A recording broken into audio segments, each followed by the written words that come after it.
What's going on YouTube? Coming at you with another deck profile. We're here with... Kyle plays third in Yu-Gi-Oh! Day with Altergeist. Alright, let's get into the deck profile. Alright. Pretty standard monster lineup.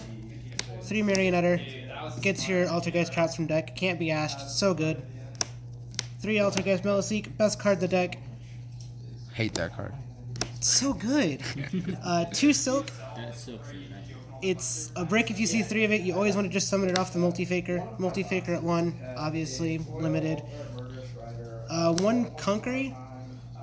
It's a repeatable battle fader, so if you have this in hand with Silk, you can stop an attack, negate an effect, bounce another attacking monster by bouncing this to your hand, and summon it again on the 3rd attack. So you have 3 attack stops in 1 turn. That's pretty crazy. Good. That's pretty it's crazy. So good. 3 Ash, and then 2 Bell. I found my hardest matchup so far in this deck to be Thunder Dragon, so just a little bit of extra oomph to stop their first plays, because Nibiru is just too inconsistent with Appaloosa running around. Right. And that's it for the monsters. Spells, triple duality, because I'm too poor to afford extravagances. And triple secret village of the spellcasters. That's spicy.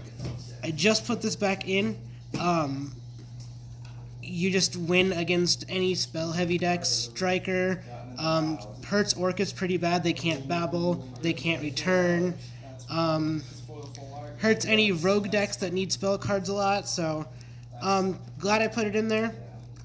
Maybe I'm going to mess with the ratios a little bit later. That's the only spells I play. That's awesome that you got. Was that the only full art? Traps, 2 protocol, and 1 manifestation. Honestly, thinking about playing a 3rd one of this, it's stupid good. That's the one that negates? It's a monster effect negate by sacking an Altergeist card in the field. Okay. And it makes it so that your opponent can't negate your Altergeists. Wow. So no Veilers, no Ashes on the Multi-Fakers, no Impermanences. It's stupid good. And then triple personal spoofing. You almost have to with Multi-Faker at 1. Shuffles an Altergeist card, adds an Altergeist card. It's just too good not to play at 3. Triple Impermanent standard. Still super broken to open up Impermanence and Multi-Faker, just because you have a turn 0 effect negation and a bounce with Silk. Hey Konami, we need another reprint. For real. And Extravagance while you're at it. Extravagance too, yeah. 3 Solemn Strike, 3 Solemn Judgment, basic effect negation package. And it all triggers Multi-Faker, because Multi-Faker doesn't need to chain. So I'll strike your summons, and then summon Multi-Faker, and then have more answers.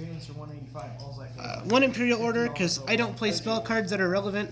Right. So might as well hurt everybody else that has to.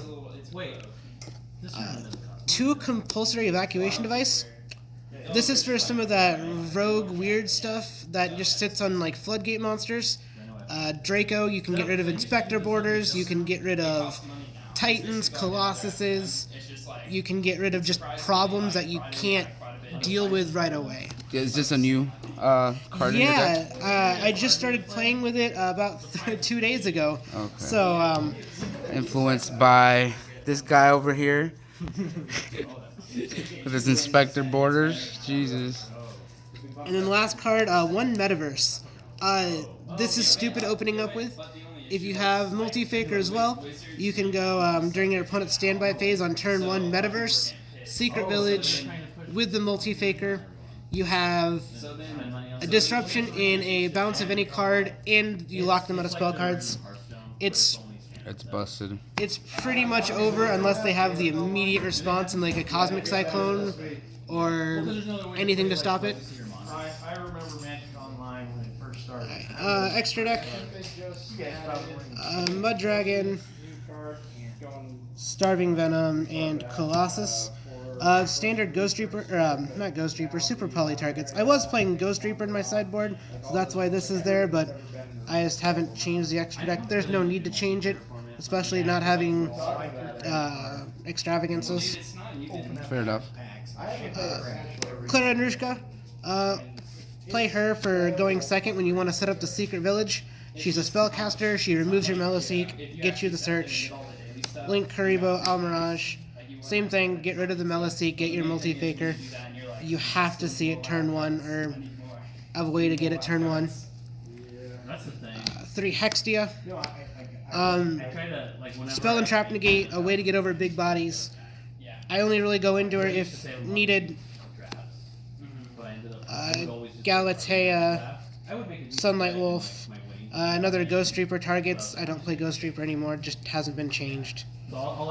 Cerberus, Phoenix, standard just removal package. Don't need it, but it's there if you do. Prime Banshee, never go into her. She's just there in case something does come up. Fair. And then Borreload.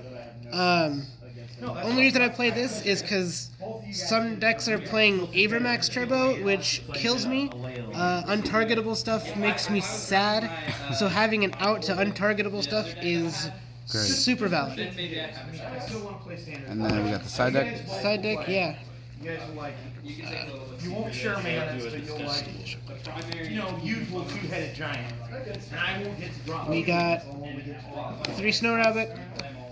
Good generic side card against a lot of rogue decks in the meta or field spell decks. Good against Draco, which is this deck's hardest matchup by far. 3 Dark Ruler no more.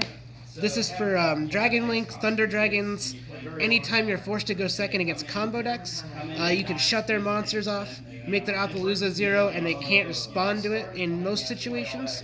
So you're free to just beat over whatever they have for answers.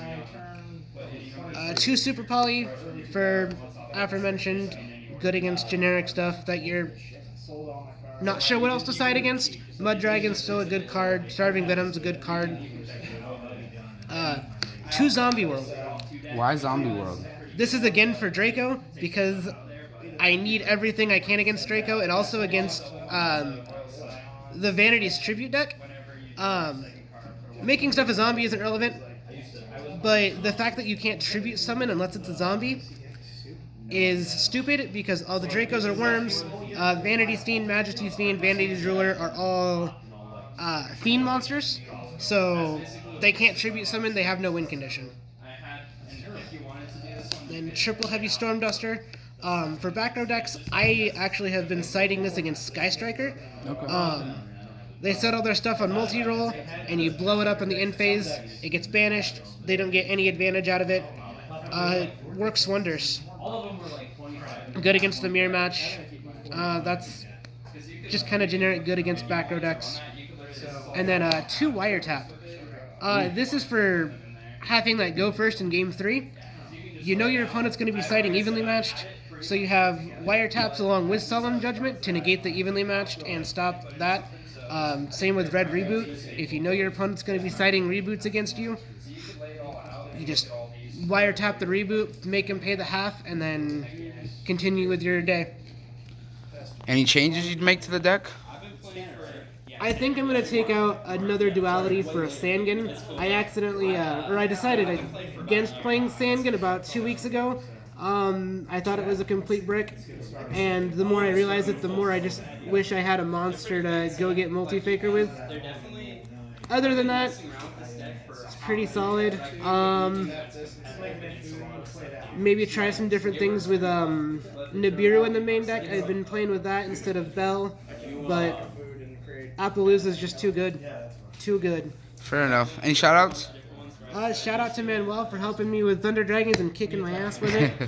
Shout out to Dalton for kicking my ass with Draco and making me realize that Draco sucks to play against.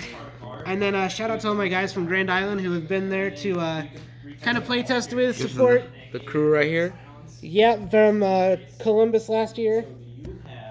Just everybody who's been locals, Game On Games, local Alright. card shop.